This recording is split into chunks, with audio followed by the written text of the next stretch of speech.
Muy buenos días. Yo creo que voy a compartir un poco lo que es una experiencia en el mundo humanitario y a través del superpoder que he traído hoy, que es el poder de decidir.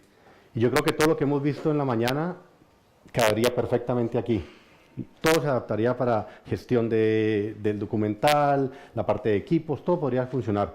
Pero les voy a compartir una parte de lo que ha sido mi vida. Y para enmarcarnos, vamos primero a enmarcar qué entendemos por ayuda humanitaria.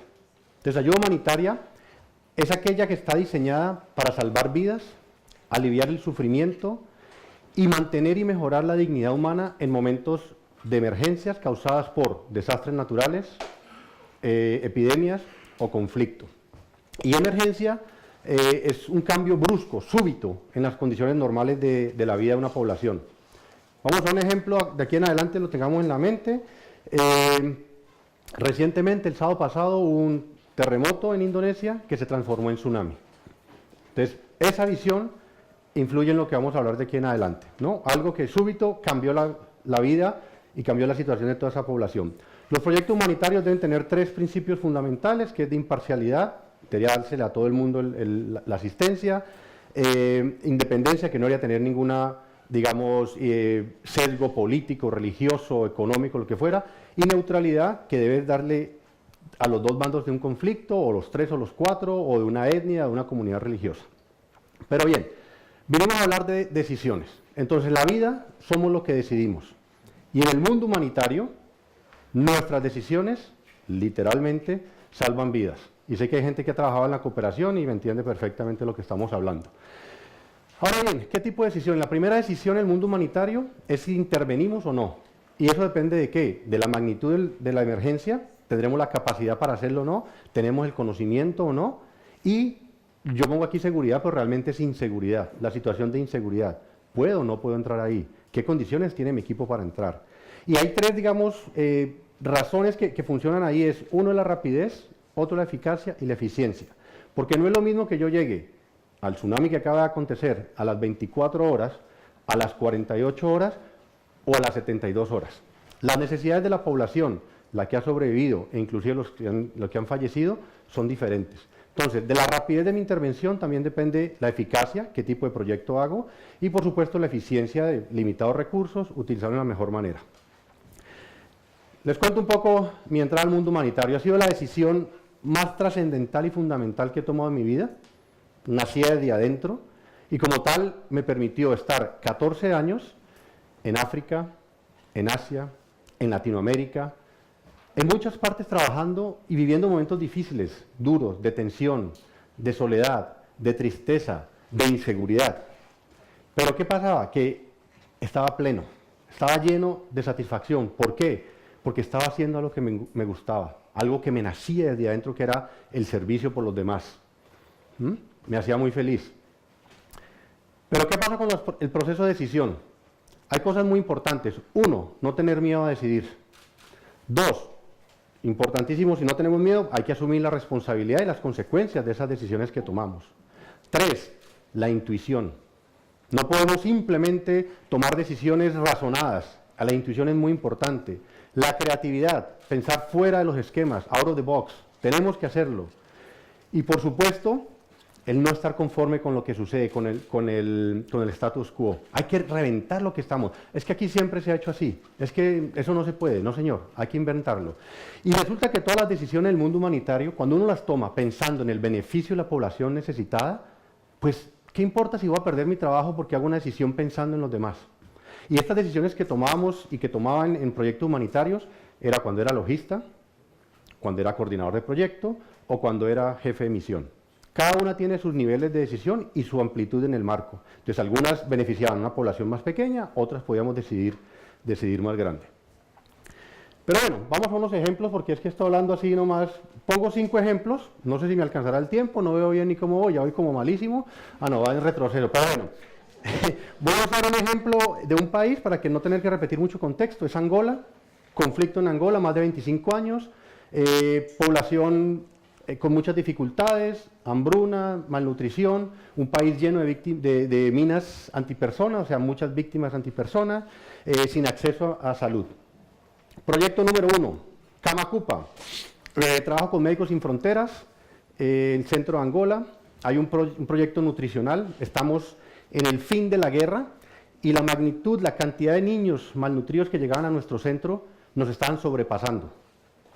Cada 2 días, 3 días tenemos que enviar 80 niños al centro nutricional más cercano, que era más grande, que quedaba solamente 80 kilómetros, pero era entre 8 y 10 horas, porque la carretera era imposible, había muchas minas, etcétera, etcétera.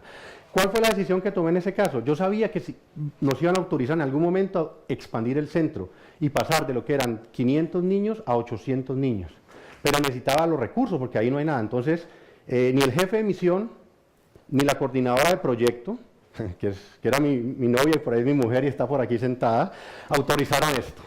Yo les dije, yo asumo la responsabilidad, pero tengo que conseguir material. Entonces, asumí el riesgo. ¿Por qué? Porque es que para construir un centro nutricional necesitamos material. Y para esto necesitaba mandar unas personas a que fueran a cortar árboles, a que fueran a destruir las antiguas casas portuguesas para sacarnos los ladrillos de ahí, o inclusive las colonias de termitas con las cuales hacíamos ladrillos.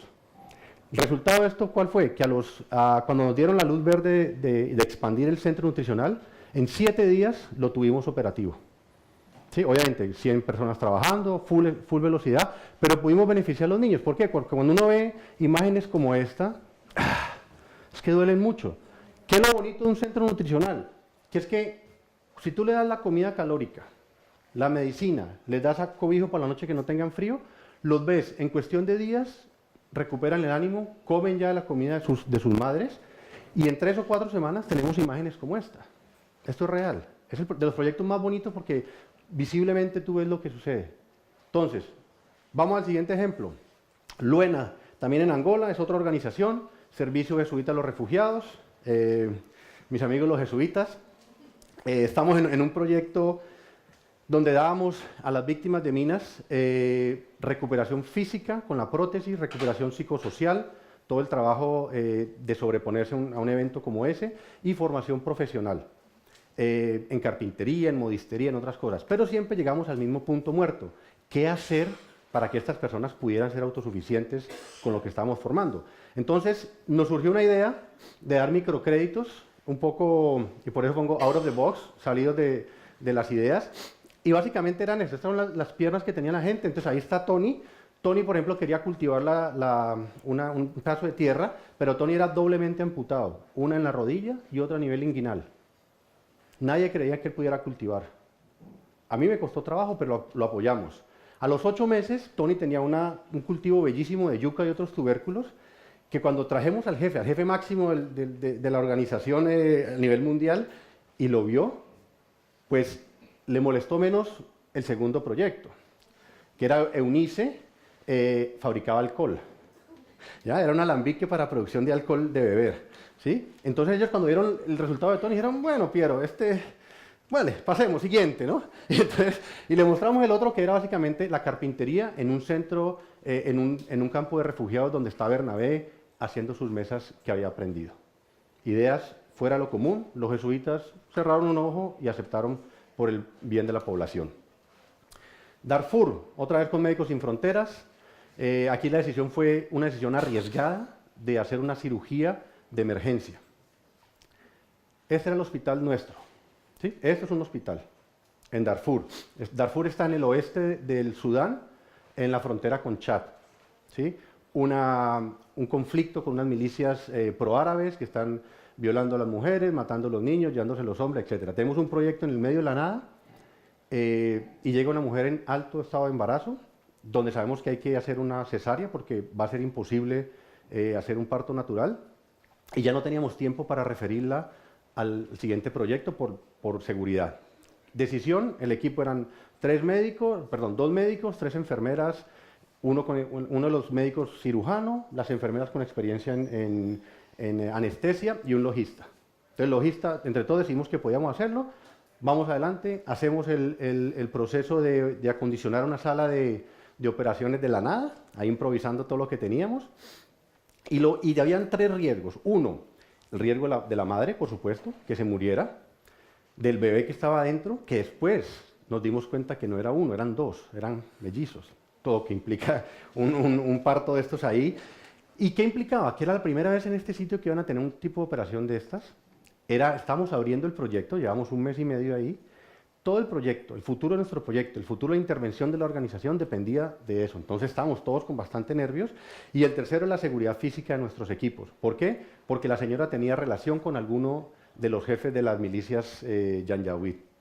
Era una situación terrible. Finalmente fue todo un éxito y fue muy bonito ver cómo en el pueblo se comenzó el rumor de cuando ellas están contentas.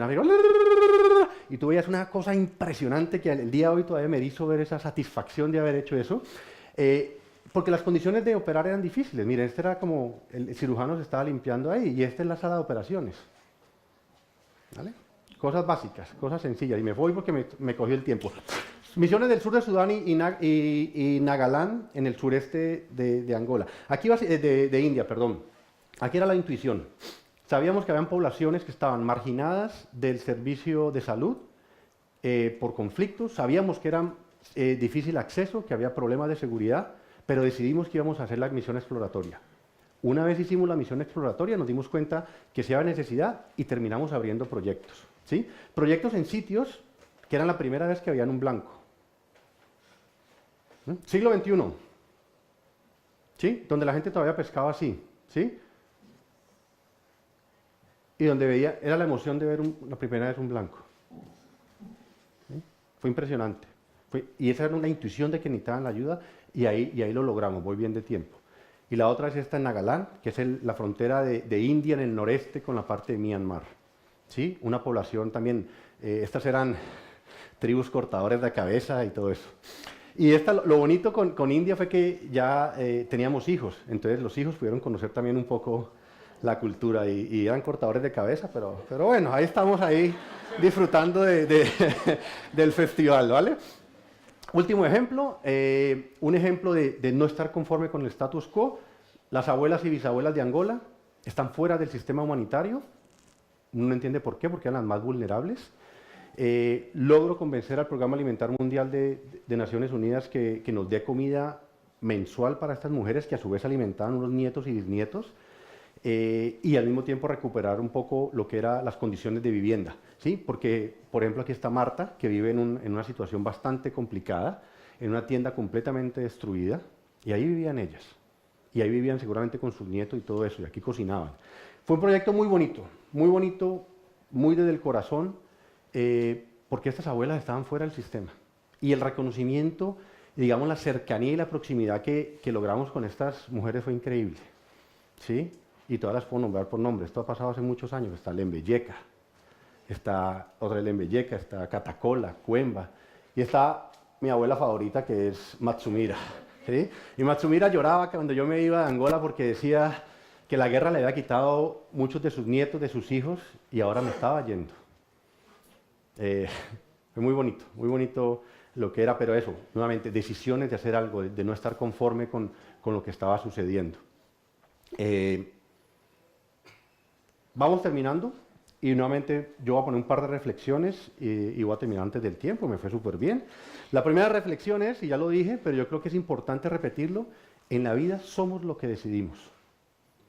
Aun cuando decidimos no decidir, porque es otra decisión. No, ya llegará el destino, ya llegará. Eso también es una decisión. Y es muy importante uno ser consciente que es una decisión. Pero como estamos hablando hoy aquí de superhéroes y estamos lo arriba de los superhéroes, no, los superhéroes somos todos. Todos tenemos un poder, todos tenemos algo que hacer. Y todos deberíamos usar ese superpoder para transformar el mundo, para hacer algo. ¿Por quién? Por el que está al lado nuestro. Sí, lo mostrabas tú en la imagen de la persona que estaba pidiendo en la calle y todo eso. Porque precisamente yo creo que el reto es este. ¿Qué estamos esperando para usar nuestro superpoder y transformar el mundo? Con esa reflexión y 30 segundos termino mi presentación. Muchas gracias.